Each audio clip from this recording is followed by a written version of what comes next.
Hey guys, let's talk about accessing serenity and peace at any moment in time. And isn't this what we mean by spirituality? I mean, if you're someone who's on a spiritual quest, don't you want to have a deep sense of knowing that at all times, no matter what, you can tap into higher self, spirit, God, the universe, and especially tap into a deep sense of peace and serenity. That's what this video is about, and what does it take, and how do you do that? And that's something I've been working on for myself for about 2 decades now, I guess. And the way I approach this is I see myself, there's 3 different ways that I see myself. And the first way is the physical way, right? That's the way that most of us know ourselves most of the time. Here we are, we've got a body and we're moving around in a physical universe and we're driving cars and we got to be careful we don't collide into things and other people because it's a physical universe. And then the second way I've studied myself and researched myself is as an emotional entity. I'm someone who has learned to connect to my heart. I'm someone who's learned to vocalize my emotions, to first of all be in touch with my emotions. What am I feeling? And can I express my feeling self to other people? And can I move in the physical world from an emotional place?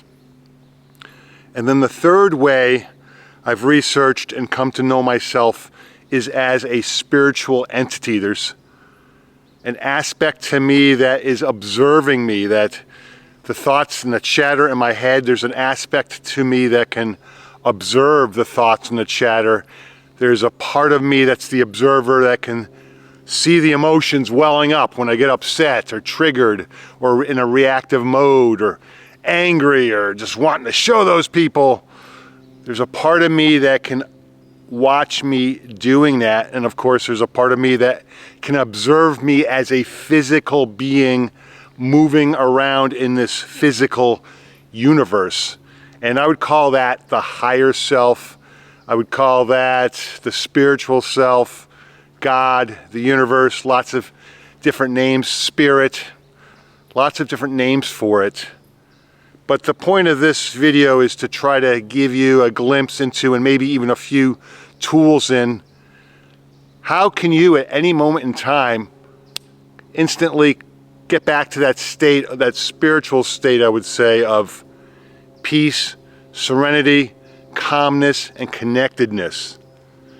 And it's only one video. We could spend lots of videos on this topic, but I'll try to keep it relatively short. And so the short answer is right here in the heart. Is at any moment in time, I've got access to the divine, to spirit, the universe, to God, to the good. I can access the goodness through my own heart and in my own heart.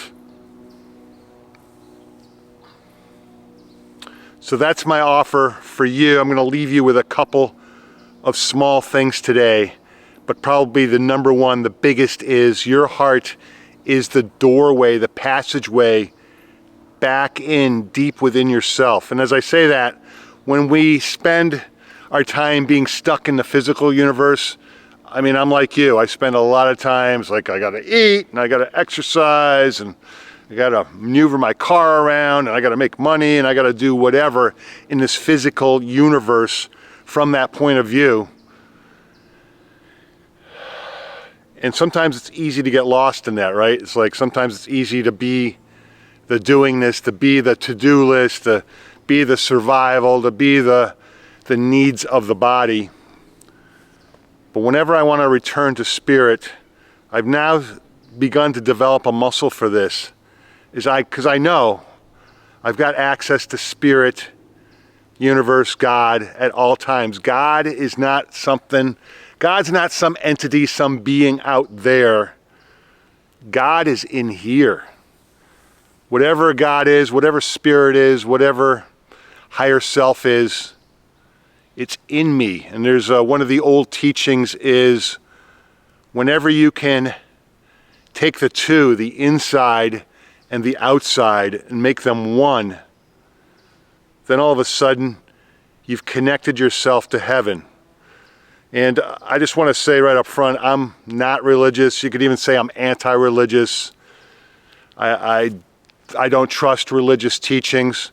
I am, however, aware of many spiritual teachings and what some of those original spiritual teachers said and taught, and I'm connected to some of those. Not religious, so when I use words like heaven or God, I do not mean religion at all, so forget about that. What I do mean, however, is there's a goodness within you and without you, that we are surrounded and we are part of a sea of goodness. And being human on this planet, for whatever reason, we were all born into this planet, and this planet is a planet of pain and destruction. And I couldn't necessarily tell you the how or the why, but this is Earth School. I mean, where better to learn to, at any moment, boom, reconnect to my heart. At any moment, boom, reconnect to the goodness. At any moment, boom, know that I'm fully connected to everyone and everything. I can feel you now watching this video as I record.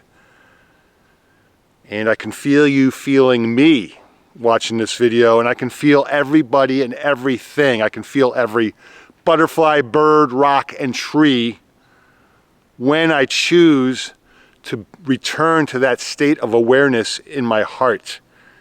And I was talking about this ancient teaching of when we can take the outside and the inside and make them one. That's when we've arrived into, let's say, heaven, for lack of a better word. And heaven's not someplace you get to later. God, spirit, divinity, whatever she is not some being or entity or some old guy with a beard out there. God is this sea of goodness that you and I have an ability to connect to at all times and at any times.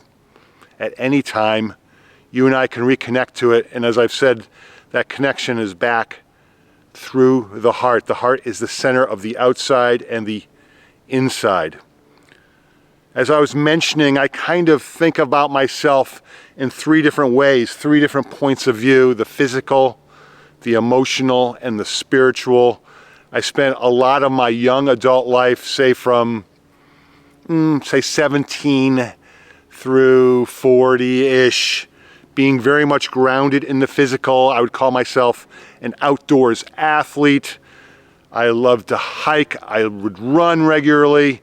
I'd climb mountains. I was a rock climber. I'd be out in the eastern Sierras doing some crazy climb on the eastern Sierras away from everybody, just me and my partner. Lots of mountain climbing, lots of backpacking, lots of mountain bike riding. I was definitely an outdoors athlete. Very important to me to be a physical being, moving physically with the planet. And then in my 40s, my early 40s, I began a journey of emotional awakening. I began connecting to my feeling self, which for a great part of the earlier part of my adulthood, I would describe myself as someone who was wearing a suit of armor emotionally. I didn't allow myself to feel. I didn't allow myself to feel my emotions. I didn't feel you. I was a doer. I was active. I was strong athletically, but I was not developed at all feeling myself emotionally. And a lot of that journey was connecting into the heart, which of course led to what I would say now is, I would characterize it more as a spiritual journey of awakening. Can I connect to spirit? Can I connect to higher self? Can I connect to God, whatever she or it or whatever it is? And I found that I can, especially from studying some of these older texts that go right into this. You know, don't look for a God out there. Don't wait for a God 10 years from now or after you die, or don't look for a heaven out there as a reward. The goodness, the godness, the spirit, the higher self, it's all here right now, accessible through my own heart. I'll probably shoot some videos talking about some of these teachers and some of their specific messages. I'm not going to mention any of that now, because then you end up down a path of the religions that some of that stuff was co-opted into. But just take my word for it for now and see if you can spend time each and every day, number one, getting quiet and still. There's something about being quiet and still. And here I am on Sonoma Mountain, a sacred place. It was a sacred place long before the Europeans showed up here. It's still a sacred place. And this is my church, if you will, coming out to the wilderness, going out to the eastern Sierras. I found recently Lake Tahoe has that same effect for me of being a place of spirituality, of connection, of being a church. Out in wilderness is my place to get quiet and still. And if you can get yourself quiet and still, the first thing you can do is to see what bubbles up. Like, I've had a meditation practice on and off over the decades. I don't really have a meditation practice per se right now. I attempt more and more to just have life be a walking meditation. But let's say that you're someone who's dabbled in, or you have a meditation program or ritual that you do on a regular basis.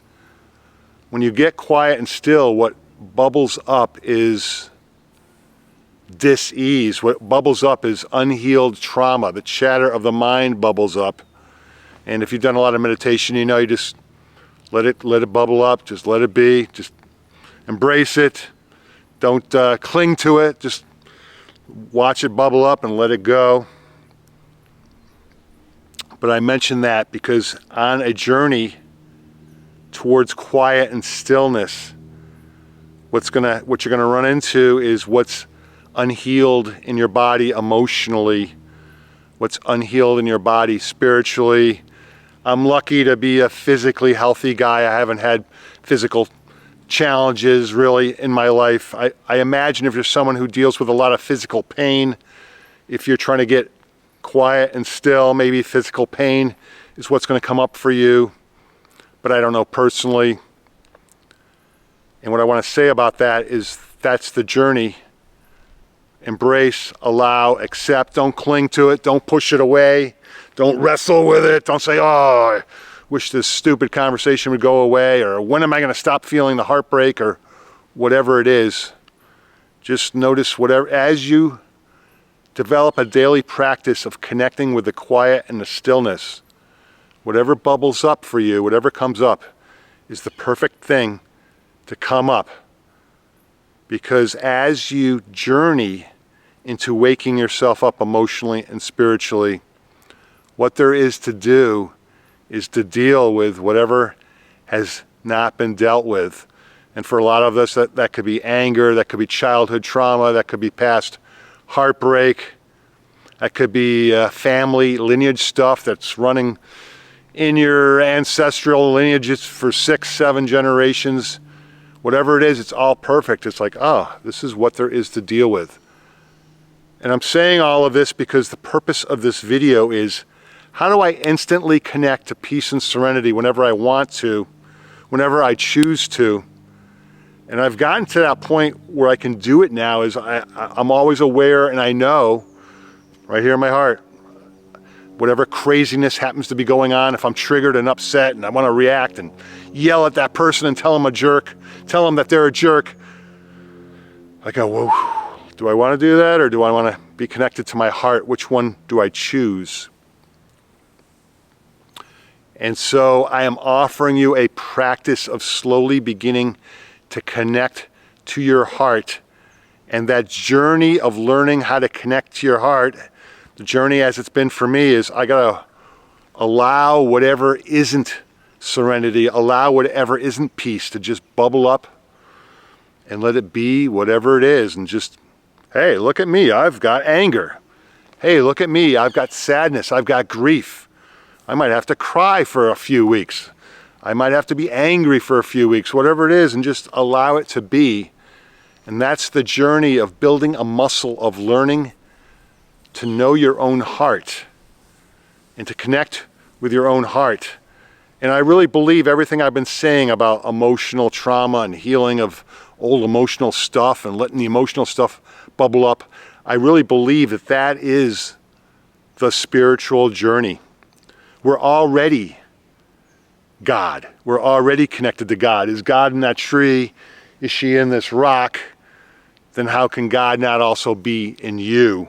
Of course God's in you. Of course you're as God as this planet or the universe is.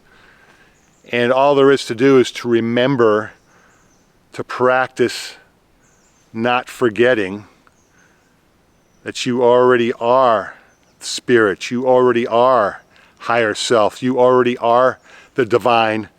And can we have a daily practice where we get still and quiet and let whatever needs to bubble up and out, so that we slowly clean the lens, clean the window, clean the glass between the outside and the inside, and slowly begin to develop a muscle, a practice, an understanding of remembering that the outside and the inside, it's all one.